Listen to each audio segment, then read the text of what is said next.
Hello guys, ഇന്ന് ഞങ്ങൾക്കൊരു കല്യാണം ഉണ്ട് കേട്ടോ. അങ്ങോട്ട് പോകാനായിട്ട് ഇത് അപ്പൂസ് റെഡി ആയിക്കൊണ്ടിരിക്കുന്നുണ്ട്. കുറേ ഡ്രസ്സ് മാറ്റി മറിച്ചിട്ടാൽ അവനക്കൊരു ഡ്രസ്സ് പിടിക്കുള്ളൂ കേട്ടോ. അവന് ഈ ടീഷർട്ട് മാത്രമേ ഇടുള്ളൂ, ഷർട്ട് അവനക്ക് ഭയങ്കര ദേഷ്യമുണ്ട്. അപ്പോൾ നമ്മളുടെ അടുത്തുള്ളൊരു ഹാളിലാണ് കല്യാണം. അപ്പോൾ ഞങ്ങളുടെ വണ്ടിയമ്മ തന്നെ പോണത്. അപ്പോൾ വന്നപാടെ നിച്ചൂസിൻ്റെ കൂട്ടുകാരത്തിൻ്റെ അന്വേഷിച്ച് പോയിട്ടുണ്ടായിരുന്നു കേട്ടോ. പക്ഷെ അവരാദ്യമേ തന്നെ കല്യാണ ഹാളിലേക്ക് എത്തിയിട്ടുണ്ടായിരുന്നു കേട്ടോ. അപ്പോൾ ചെന്നപ്പാടെ ഞങ്ങളുടെ വെൽക്കം ഡ്രിങ്ക് ഒക്കെ കുടിക്കുന്നുണ്ട്. നിച്ചൂസ് വെറൈറ്റി ഒരു ഡ്രിങ്ക് ഒക്കെ കുടിക്കുന്നുണ്ട് കേട്ടോ. അപ്പൂസ് തണ്ണിമത്തൻ്റെ ജ്യൂസ് ആണ് കുടിച്ചത്.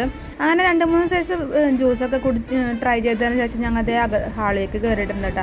അപ്പോൾ ചെക്കനൊന്നും എത്തിയിട്ടുണ്ടായിരുന്നില്ല. അപ്പോൾ ഞങ്ങൾ നേരെ ഫുഡ് കഴിക്കാൻ പോയിട്ട്, അപ്പോൾ ചിക്കൻ ബിരിയാണി ആയിരുന്നു, ബീഫ് ഫ്രൈയും ഉണ്ടായിരുന്നു കേട്ടോ. പിന്നെ അതേ അപ്പൂസിൻ്റെ ഒരു കൂട്ടുകാരനെ കണ്ടപ്പോൾ അവിടെ വർത്താനൊക്കെ പറഞ്ഞിരുന്നു. അത് കഴിഞ്ഞിട്ട് ഞങ്ങൾ അതേ ഐസ്ക്രീമൊക്കെ കഴിച്ച് ഹാളിലേക്ക് കയറിയപ്പോൾ അതേ ചെക്കൻ വന്നിട്ടുണ്ടായിരുന്നു കേട്ടോ. അപ്പോൾ ചെക്കനെ വെൽക്കം ചെയ്യാനായിട്ട് ഇതേ ഇവിടെ ഡാൻസും പരിപാടികളൊക്കെ ഉണ്ടായിരുന്നു. അത് കഴിഞ്ഞ് പെണ്ണിനെ വെൽക്കം ചെയ്യുന്നുണ്ട്. അങ്ങനെ അതേ പെണ്ണും സ്റ്റേജിലേക്ക് എത്തിയിട്ടുണ്ട് കേട്ടോ. അതും കഴിഞ്ഞ് ഞങ്ങൾ നേരെ വീട്ടിലോട്ട് പോകുന്നു കേട്ടോ. അപ്പോൾ ഇത്രയൊക്കെ ഉള്ളൂ. Thank you.